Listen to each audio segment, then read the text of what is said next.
And joining us now is Dr. Peter Earle, senior economist at the American Institute for Economic Research. Doctor, great to have you. Thank you for being here. Thanks for having me. So we know Americans, small businesses, feeling the very real pain that the president is calling short-term in all of this. Do you believe cutting deals with other countries is the most effective way to isolate China, get them to the negotiation table faster?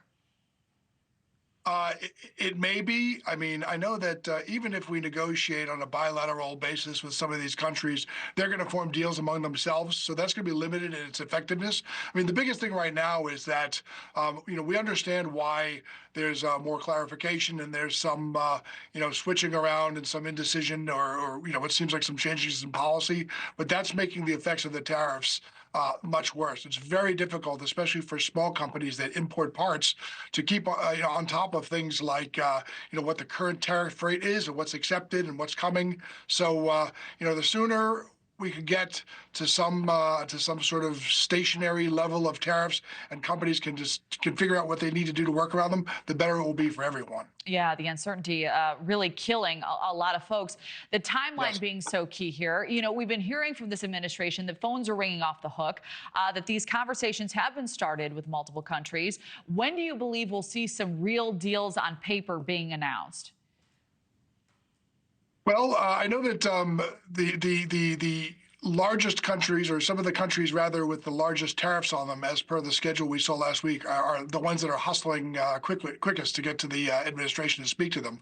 So, I mean, that would be Cambodia, Vietnam, some of those countries.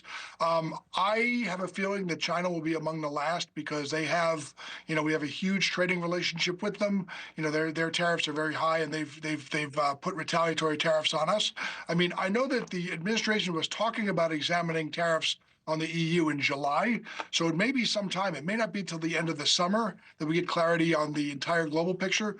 But I have a feeling that of the top, say, 20 or 25 firms that we saw listed in the April 2nd tariffs, most of them, if they haven't already come to the White House, they will be within the next week or two. It's very important to get this settled for them. Speaking of the Chinese market, we know it leans heavily on the U.S. market, that China sells more to the U.S. than really anywhere in the world, that Sure. It would be difficult to have another country stand in our gap. We're seeing them play hardball right now. How long, realistically, can both countries afford to do so? What's the runway on both sides? That's such a good question, because that's what we're all trying to figure out, is that both sides dig in their heels. Who feels it worse? I could say this. The Chinese economy is not in a great shape right now. They've been hovering on the edges of a recession. They've had a real estate crisis. I know that they've had to enact all sorts of monetary and fiscal measures to keep the economy humming along. Our economy is not in the best shape right now.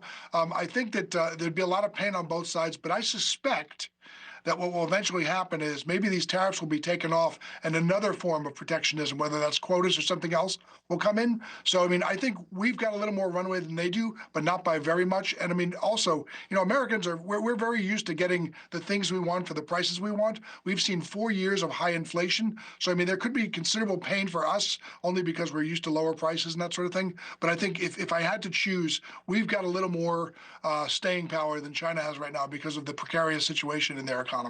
Yeah, that seems to be the theme in all this. As you know, Yep. this tariff back and forth, it's not just about trade. It's about leveling the playing field as well. Here's what the president said after being asked about China. This was just moments ago.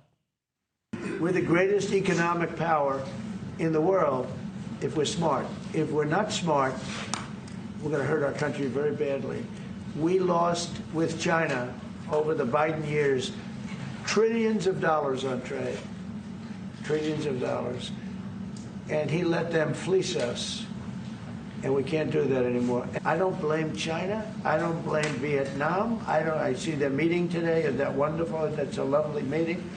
They're meeting, like, trying to figure out how do we screw the United States of America. What do you make of those statements, Doctor? We've heard this repeated from various cabinet members as well, and then the actions of the administration in response. So I don't view trade deficits as losses. Different nations are going to specialize in different things. And if you consider a small nation like, say, Switzerland, right? They make high precision machinery, they make chocolate, they offer financial services. The idea that most nations would have an even, trade balance with them, that they buy as much and sell as much, is unrealistic. I mean, certainly the idea that we can get some industry back here is a good idea. Hopefully it doesn't drive costs up that much. But clearly the administration views trade deficits as a loss or as a sort of a zero-sum game, which most economists, including myself, don't agree with. But at this point, they're in the driver's seat, and we're going to have to deal with their policies and the outcomes of them. Thanks for watching. Go to joinnn.com to find News Nation on your screen. And don't forget to click the red subscribe button below to get more of News Nation's fact-driven, unbiased coverage.